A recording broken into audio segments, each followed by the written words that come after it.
तो ईमानदारी के साथ बताओ विचारवान श्रोताओं, काशी के निवासियों, हम आपसे ही पूछ रहे हैं, ये कुत्तों का कीड़ा मैदान नहीं है, इनको थोड़ा बाहर करो, कोई भी वॉलंटियर आ जाए, इनको बाहर कर दो।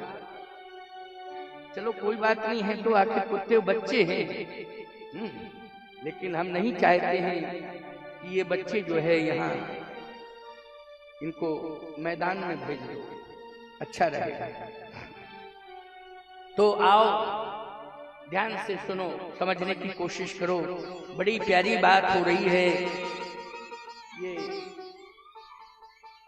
चलो उनका स्वभाव है, आप कितना आराम से भगाओगे लेकिन रोएंगे ही रोएंगे, उनका स्वभाव है, स्वभाव से कभी कैसे परिवर्तन हो सकता है, आप कितना भी वो परिवर्तन करो और फिर आ जाते हैं, वो आई गया, वो तो स्वभाव है, स्वभाव से जो है ये बात नहीं आ सकती, क्योंकि कुत्ते हैं। आजकल ईमानदारी के साथ आपको बताएं, वैसे अन्यथा मत लेना, कुत्तों की कीमत बहुत हो गई, महंगे बहुत हो गए कुत्ते। और सत्य कह रहा हूं मैं आपसे, मेरी आदत है कि मैं सुबह सुबह कम से कम 2-3-4 किलोमीटर जाता हूं घूमने के लिए। तो प्रत्येक व्यक्ति जो संपन्न है वो हाथ में कुत्ता जरूर पकड़े रहता है और टहलाते हुए मिलता है। मैंने कहा कि तुम्हारा बहुत अच्छा नियम है कि तुम सुबह सुबह जो है ब्रह्म मुहूर्त में जाग के घूमने के लिए निकल पड़ते हो, बहुत अच्छा था। अरे बोले स्वामी जी नींद तो बहुत आती है लेकिन कुत्ते के कारण जागना पड़ता है। ये कहा है, वैसी बात नहीं। बोले नींद तो बहुत आती है, मन ही नहीं होता है कि बिस्तर छोड़ दिया जाए, लेकिन कुत्ते के कारण जो है घूमना पड़ता है। मैंने कहा ओ, इसका मतलब यह है कि तुम्हारे घर में तुम्हें जगाने वाला कोई है नहीं, धन्य है ये कुत्ता जो तुम्हें जगा देता है। तो भाई कोई इंसान नहीं है तुम्हें जगाने वाला और उसकी ताकत नहीं है कि तुम्हें जगा दे। बोले महाराज जी बात यह है, आप समझ नहीं रहे क्या? बोले मैंने ही खरीदा है और 70,000 रुपया की लागत से खरीदा है। मैंने कहा बड़ा कीमती है कुत्ता, 70,000 का है। और बोले मैं रोज 2 घंटे सुबह शाम इसको देता हूँ, तब ये रह पा रहा है। हमने कहा सही बताना, तुम मेरे सामने झूठ मत बोलना। अगर तुमने साधु के सामने झूठ बोल दिया तो समझ लेना परिणाम अच्छा नहीं आएगा। माँ बाप जिंदा हैं? बोले हैं। कितनी आयु है? बोले महाराज जी माता जी की आयु वही 76-77 वर्ष की है और पिताजी 81-82 साल। अच्छा, तुम कितना टाइम देते हो अपने माँ बाप की सेवा के लिए? बोला कुत्ते से फुर्सत मिले तब ना। मैंने कहा अब तो और ज्यादा गिरा हुआ इंसान। बोलो भाई, जब कुत्ते से फुर्सत नहीं मिल रही है, क्यों भाई? तो माँ बाप को समय कौन दे? आज बड़ी कंडीशन खराब है। सावधान, ध्यान से मेरी बात को सुनना। ये पशु है, हम इनका विरोध नहीं कर रहे हैं। हम तो कीड़े मकोड़ों का, कीट पतंगों का भी विरोध नहीं करते हैं प्यारे हैं। वो कीट पतंग की योनि में आए हैं, अपने कर्मों का फल भोग रहे हैं। बोलो भाई भोग रहे हैं, अपना भोग के चले जाएंगे। लेकिन सत्य तो ये है कि हमें क्या करना चाहिए, क्या नहीं करना चाहिए, इस पर हम विचार नहीं कर रहे हैं। इंसान होकर के इस पर हम विचार नहीं कर रहे हैं। इसलिए मैं कहता हूं कि मकान बहुत अच्छा बनवाओ, नौकरी बहुत अच्छी करो, धंधा बहुत अच्छा करो, लेकिन सेवा का अगर भाव आपके जीवन में है तो सबसे पहले सेवा माँ बाप को समर्पित कर दो, क्योंकि उन्होंने आपको जन्म दिया है। इसलिए सेवा, माँ बाप की सेवा के लिए समय जरूर निकालो, जरूर निकालो।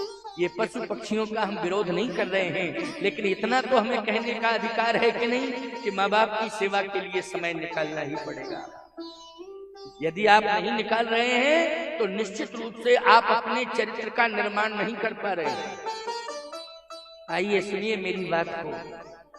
वशिष्ठ जी महाराज ने कहा कि भरत, तुमने मंत्रियों की बात भी नहीं स्वीकार की है, मेरी भी नहीं की है, और माता जी की बात भी स्वीकार नहीं की। आखिर तुम चाहते क्या हो? भरत जी ने कहा कि मैं अपना विचार बताऊं। हाँ बताओ। आप सब मुझे राजपद देना चाहते हो, आप भी राजपद दे रहे हैं, माता जी भी राजपद देना चाहती हैं और मंत्री भी राजपद देना चाहते हैं, और आप सभी एक ही स्वर में बोल रहे हैं कि सिंहासन पर बैठो, सिंहासन पर बैठो, राजपद राजपद। भरत जी ने कहा मेरा एक ही विचार है, मुझे राजपद नहीं चाहिए, मुझे राम पद चाहिए। देखे बिन रघुनाथ पद जिए की जरनी न जाए। बोलो कितना सुंदर विचार है भरत जी का। ये विचार है आपन दारुण दीनता, आपन दारुण दीनता, और सबे कहूँ सिरनाए, देखे बिन रघुनाथ पद जिय की जरनी न जाए। मैं तो यही निवेदन करूंगा, मुझे राजपद नहीं चाहिए, मुझे राम पद चाहिए। बोलो राम पद जिसे चाहिए उसका श्रेष्ठ विचार है कि नहीं? श्रेष्ठ विचार है। इसलिए भरत का विचार यही होना चाहिए, जैसा आज भरत जी ने अयोध्या में प्रस्फुटित किया है अपनी वाणी के माध्यम से। उनके अंतःकरण के विचार, मुझे राम पद चाहिए। तो आज राम जी मिल जाएंगे तो सब कुछ मिल जाएगा। बोलो ये राज्य भी मिल जाएगा, सम्मान मिल जाएगा, व्यापार मिल जाएगा, क्या रह जाएगा? कुछ भी नहीं रह जाएगा। राम मिल जाएंगे तो सब कुछ मिल जाएगा, सब कुछ मिल जाएगा, राम मिल जाएंगे। इसलिए मैं एक ही बात हमेशा कहता हूं कि भरत का ये विचार है कि मैं भगवान से कुछ भी नहीं मांगूंगा, केवल भगवान को ही मांगूंगा। और आपका भी यही विचार होना चाहिए कि आप मंदिर में जाएं, बाबा भोलेनाथ के दरबार में जाएं, तो विश्वनाथ भगवान के दरबार में आप जाएं तो विश्वनाथ भगवान से आप कुछ भी ना मांगे, केवल एक ही मांग करें कि भोले बाबा मुझे आपसे कुछ नहीं चाहिए, आप ही मेरे हो जाइए, बस आप मेरे हो जाइए। और भोले बाबा यदि आपके हो गए तो भोले बाबा के पास जो है वो सब आपका हो जाएगा कि नहीं हो जाएगा? अनन्याश्चिन्तयन्तो माम ये जनः पर्युपास्ते तेषां नित्याभियुक्तानां योगक्षेमं वहाम्यहम्। श्रीमद् भगवत गीता का सिद्धांत है, अनन्य भाव से जो मेरा चिंतन करता है और बिना किसी प्रयोजन के मेरे सामने आ जाता है, मैं उसका योगक्षेम वहन कर लेता हूँ, फिर उसे चिंता करने की कोई आवश्यकता नहीं रहती है। इसलिए भरत जी का यही विचार है कि मुझे कुछ भी नहीं चाहिए, राजपद नहीं, क्या चाहिए? राम पद चाहिए। आपन दारुण दीनता, आपन दारुण दीनता, सबे कहूँ सिरनाए, वो देखे बिन रघुनाथ पद जिय की जरनी न जाए। ओ यदि राम को दूर करके यदि अयोध्या का राज में लेता हूँ तो मोहि राज हठ, मोहि राज हठ दई हो जबही, तो रसा रसा तल जई है तवही। यदि राम से दूर करके मुझे अयोध्या का राज दिया जाएगा तो ये राज रसातल में चला जाएगा। इसलिए राम से दूर होकर जिन्होंने जब भी सत्ता को हथियाया है, ईमानदारी से बताओ उन्होंने देश को कहां पहुंचाया है? सोचिए जरा, हृदय पर हाथ रख के सोचिए। और जिन्होंने श्री राम की शरण लेकर के सत्ता को हाथों में लिया है, आज उन्होंने विश्व के पटल पर सुमेर की तरह ऊंचाई दे दी है अपने भारत को और भारत की अस्मिता को। सुमेर पर्वत से भी ज्यादा ऊंचा भारत का अस्तित्व है। भारत की कीर्ति पताका फहरा रही है। क्यों? राम के कारण। किसके कारण? जल्दी बोलो। राम के कारण। सही बताना, बात सत्य है कि नहीं? राम के कारण। इसलिए हमेशा राम को अपना भोले बाबा ने, त्रिभुवन में भोले बाबा की महिमा है। विश्वनाथ मम नाथ पुरारी, त्रिभुवन महिमा विदित तुम्हारी। त्रिभुवन में भोले बाबा की महिमा है। भोले बाबा जैसी महिमा किसी की नहीं है।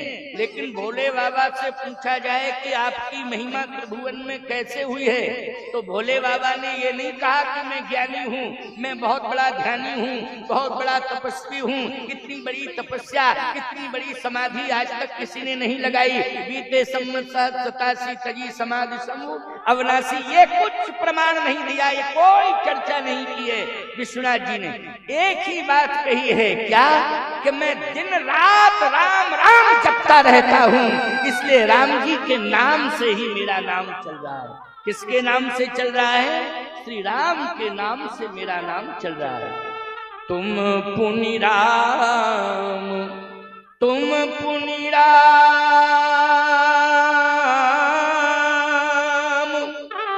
राम दिन राती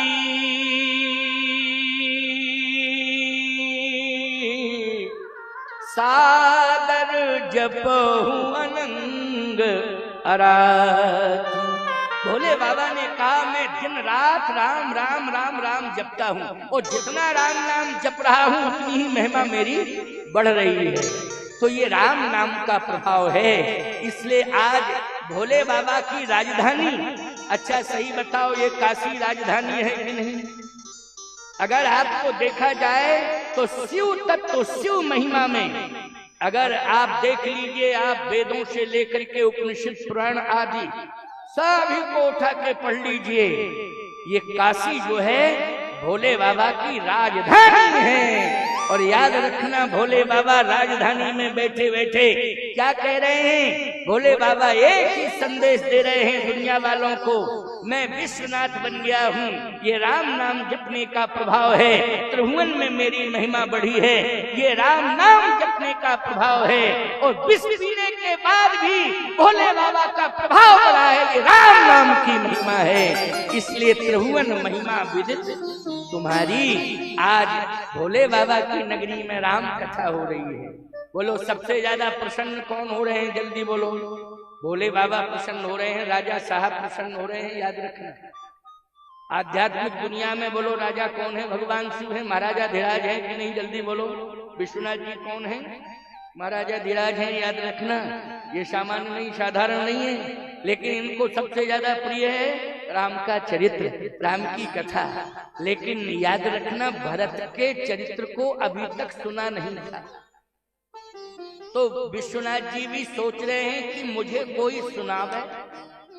अच्छा बोलो भाई, ये महिमा जो है सुनने को मिल रही है कि नहीं? भरत जी के जो विचार हैं, उन विचारों को ब्रह्मा जी भी सुन रहे हैं, भगवान शिव भी सुन रहे हैं, और स्वयं भगवान विष्णु भी सुन रहे हैं। कमल भैया की यहाँ व्यवस्था, सारी थकान निकल गई हमारी।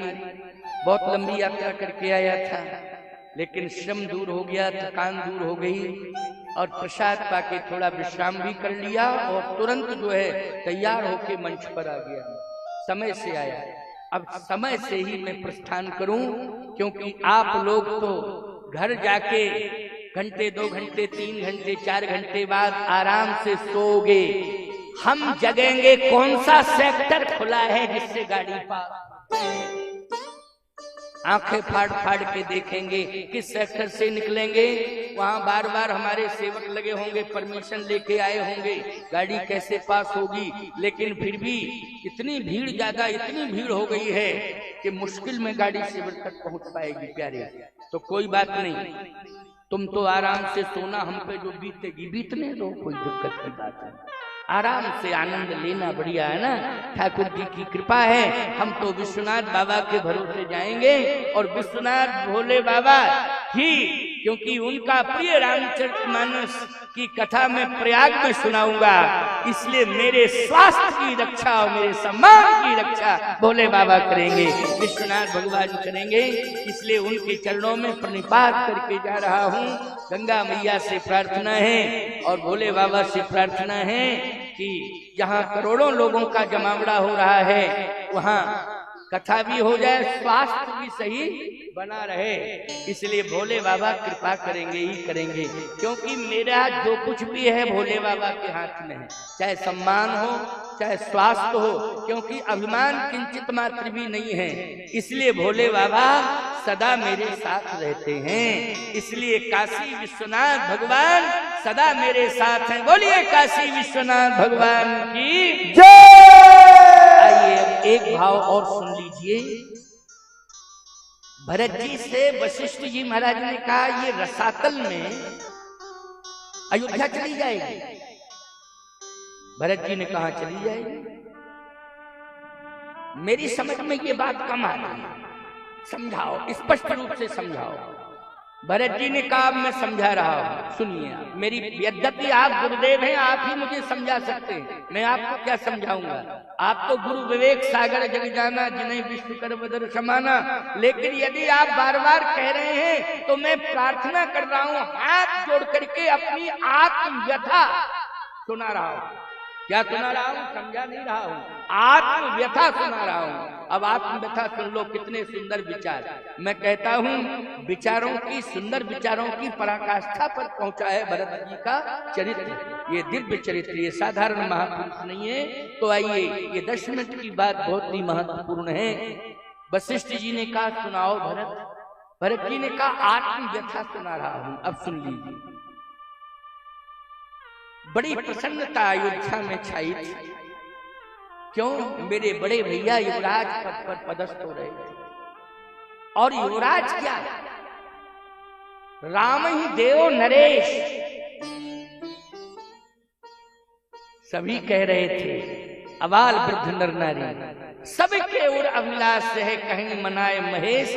आप अछत युवराज पद राम ही देव नरेश। आप युवराज पद पर राम को अभिषिक्त कर दें।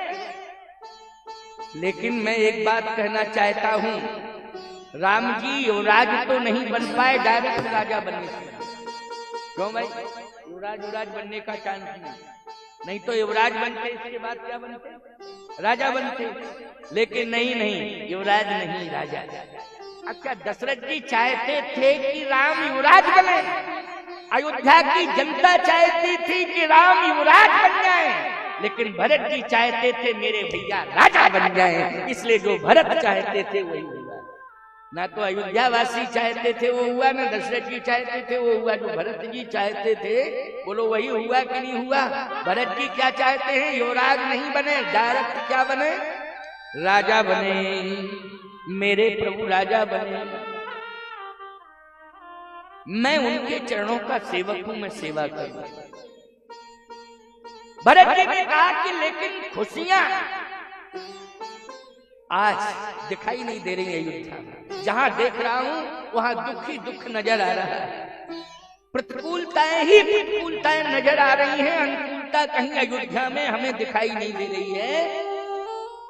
यह सब मोर पाप परिणाम, ये मेरे पाप का परिणाम है जो दिखाई दे रहा है।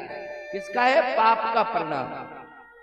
इसका मतलब यह है कि भरत जी महाराज आत्मवेदना व्यक्त कर रहे हैं, मैं मेरे पाप का परिणाम। वशिष्ठ जी ने कहा ऐसा मत कहो भरत, तुम्हारे समान पुण्यवान संसार में कोई है नहीं, तुम अपने को पापी कह रहे हो, ऐसा तो तुम्हें बोलना ही नहीं चाहिए। भरत जी ने कहा सुनिए तो मेरी बात। जैसे ही मेरे नाम का प्रस्ताव माता कैकेयी ने रखा कि भरत को राजा बनाया जाए और राम को वन भेजा जाए, बोलो उसी समय परिणाम सामने आ गया। क्या परिणाम आया? परिणाम सामने ये आ गया है कि असगुन हो गया, सिंदूर चला गया। मेरे नाम को अगर प्रस्तावित नहीं करती है तो सिंदूर नहीं जाता, और साथ ही में बड़ी माता को भी परिणाम भुगतना पड़ा और छोटी माता को भी परिणाम भुगतना पड़ा है। इसी के कारण जिसके गर्भ से मेरा जन्म हुआ है। एक तो ये एक परिणाम, ये परिणाम सुनते जाओ जो भरत जी बता रहे हैं। एक परिणाम ये, दूसरा परिणाम ये कि अभी अभी आप कह रहे थे कि जब पिताश्री अंतिम सांस निकालने लगे, निष्प्राण होने लगे, तो वो यही कह गए थे कि भरत को राजा बनाना। अब भरत को युवराज नहीं बनाना है, क्या बनाना है? क्योंकि मेरा तो प्राण जा रहा है, भरत को क्या बनाना? राजा बना देना। आप ही कह रहे थे राय राजपद तुम कह दीना, पिता बचन फुर चाहिए कीना। राय राजपद तुम कह दीना, पिता बचन फुर चाहिए कीना। पिताजी की आज्ञा का पालन करना चाहिए। अभी अभी आपने ही कहा, तो मुझे ऐसा लगता है कि मेरे पिताजी अगर ये सत्य नहीं निकालते कि भरत को राजा बना देना, तो शायद प्राण भी नहीं निकलते। लेकिन जैसे ही कहा कि भरत को राजा बनाना, तो मेरे नाम के कारण ही प्राण निकल गए। माता को वैधव्य मिल गया। और सत्य तो ये है, अभी अभी आपने ये भी कहा कि सबसे ज्यादा भरत किससे प्यार करते हो?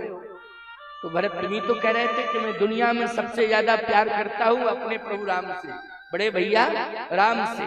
और सत्य है ये। लेकिन अगर तुम प्रेम करते हो अपने बड़े भाई से, तो राम क्या कह के गए हैं? भरत प्राण प्रिय पावहि राजू। भरत मुझे प्राण से ज्यादा प्रिय है, जैसे ही वो आ जाए तो उसे राजा बना देना। अगर ये शब्द मेरे भैया राम के मुख से न निकलते, तो शायद पिताजी इतने दुखी थे, इतने व्यथित थे, और व्यथित होकर के बेहोश हो गए थे, तो ऐसी दशा में छोड़ के नहीं जाते पिताश्री को। वो रुकते रुकते रुकते, लेकिन रुक इसलिए नहीं पाए, और पिता की वो अस्वस्थ अवस्था को भी देखते रहे और अयोध्या छोड़ के चले गए। क्यों? ये मेरे नाम का परिणाम है कि भरत प्राण प्रिय पावे राजू। इसलिए जैसे ही मेरा समर्थन किया, वैसे ही मेरे नाम के कारण अयोध्या छोड़नी पड़ी। ये सारे परिणाम सामने आ गए हैं। अब मैं गुरुदेव आपसे यही कहना चाहता हूं कि जिन जिन ने कहा परिणाम सामने मिल गए और दिखाई दे रहे हैं, लेकिन आप बार बार कह रहे हैं कि मैं कह रहा हूं भरत तुम सिंहासन पर बैठो, तो मैं ये चाहता हूं कि आपका अस्तित्व बचा रहे।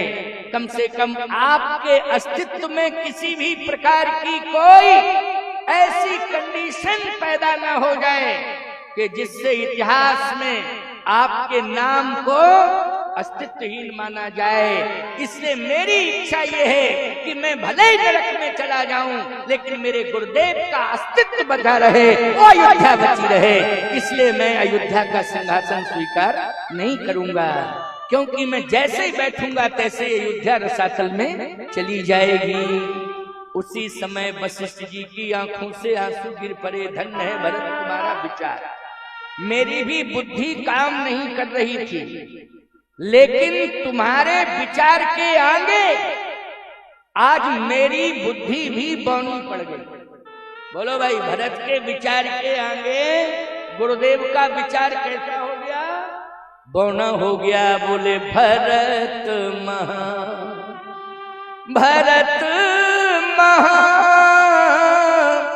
महिमा जल राशि, मुनिमति तीर ठाण अवलासी। बोलो, मुनिमत तीर ठाण अवलासी बौनी हो गई न मती। गुरुजी की मति कैसी हो गई? बौनी हो गई भरत के सामने।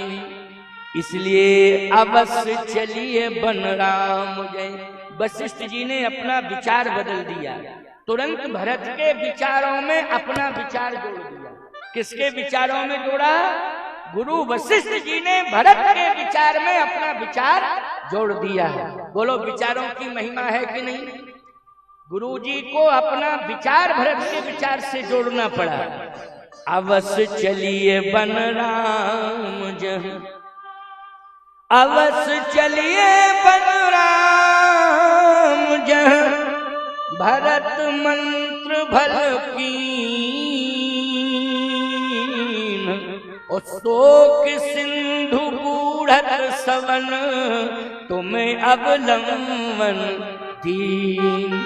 आज अयोध्या शोक के समुद्र में डूब रही थी, लेकिन भरत तुम्हारे विचार ने अयोध्या को बचा लिया और गुरुदेव को भी बचा लिया है, मुझे भी बचाया है, तुम्हारे विचार ने बचाया है।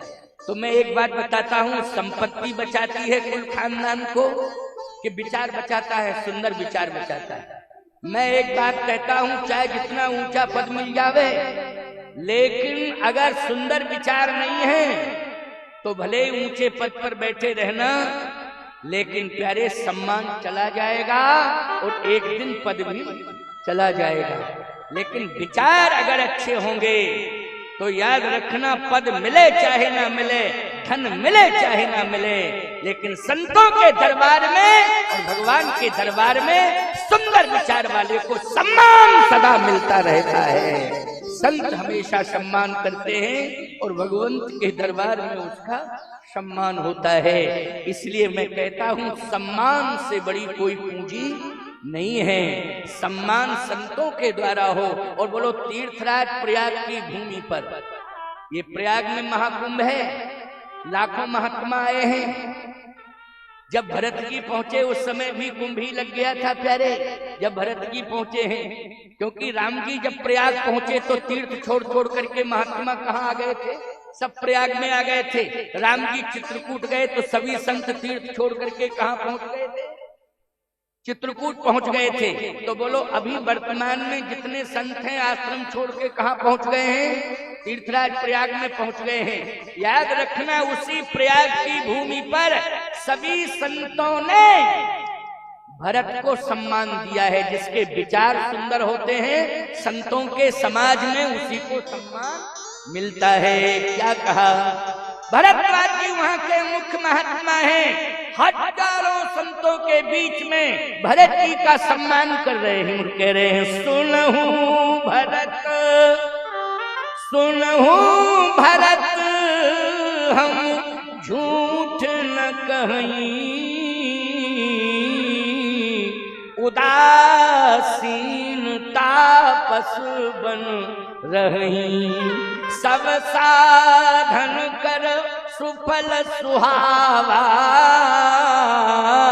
लखन राम सिय दर्शन पावा। लेकिन तहीं फल कर फल दरस तुम्हारा, सहित प्रयाग सौभाग्य हमारा। इसलिए तात भरत तुम सब विधि साधु, राम चरण अनुराग अगाधु। बोलो, सम्मान का संतों के समाज में सबसे बड़ा प्रमाण पत्र किसे मिला है? जिसके सुंदर विचार थे, और वो भरत जी के विचार। बोलो, राम जी से भी ज्यादा महिमा तीर्थराज प्रयाग में संतों ने भरत की महिमा बताई है। अब देखिए, जन्म भूमि पर जो जहाँ पैदा होता है, याद रखना वहां उसका उतना सम्मान नहीं होता है। बोलो, लेकिन देखें आप, जन्मभूमि पर भी भरत जी का, राम जी का सम्मान तो इसलिए है क्योंकि भय प्रकट कृपाला, दीन दयाला, कौशल्या हितकारी, हर्षित महतारी, मुनि मनहारी, अद्भुत रूप विचारी, लोचन अभिरामा, तन घनश्यामा, निज आयुध भुज चारी। इसलिए चतुर्भुजी नारायण प्रकट हुआ तो सम्मान क्यों नहीं होगा? दिखड़ावा मात ही निज अद्भुत रूप अखंड, रोम रोम प्रति लागे कोटि कोटि ब्रह्मांड, क्यों नहीं होगा सम्मान? लेकिन भरत जी ने तो प्रकट होकर के कोई ऐसा बताया नहीं। बोलो भाई, राम जी ने तो बताया है और दिखाई दिया है, लेकिन भरत जी के बारे में कभी कोई जन्म के समय ऐसी गाथा नहीं गाई जाती है। क्यों भाई, कोई चमत्कारिक गाथा गाई हो ना, सहज में ही भरत जी आ गए। परंतु जिस समय अयोध्या वासियों ने मूल्यांकन किया तो राम से भी ज्यादा वजनदार व्यक्तित्व भरत का निकल पड़ा। क्यों? बोले, लखन राम सिय कानन बसही, भरत भवन बस तप तन कसही, दो दिस समझ कहत सब लोगू, सब विधि भरत सराहन जोगू। इसलिए अगम स्नेह भरत रघुवर, अगम स्नेह भरत रघुवर, जहन जाए मन विधि हरिहर को, जहन जाए मन विधि हरिहर को, जहन जाए मन विधि हरिहर को, जहन जाए मन विधि हरिहर को, अगम स्नेह भरत रघुवर। बोलिए भरत जी महाराज की जय, सीताराम जी महाराज की जय, काशी विश्वनाथ भगवान की जय, गंगा माता की जय, गौ माता की जय। बज गए 7 बज गए, अपनी अपनी घड़ियों में देखिए, है ना। इसलिए कीर्तन तो कर लिया जाए कम से कम।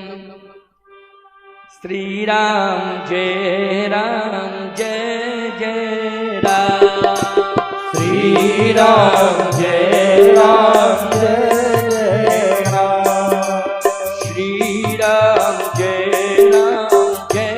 जय राम, श्री राम जय जय राम, श्री राम जय जय राम। आज ये प्रथम वर्ष की राम कथा का द्वितीय सत्र विश्राम की ओर जा रहा है। लेकिन ये परंपरा, मैंने आते ही इस बात को कहा था, ये परंपरा हमेशा चलती रहे। तो बोलो आप लोग समर्थन करते हो कि चलता रहना चाहिए कार्यक्रम?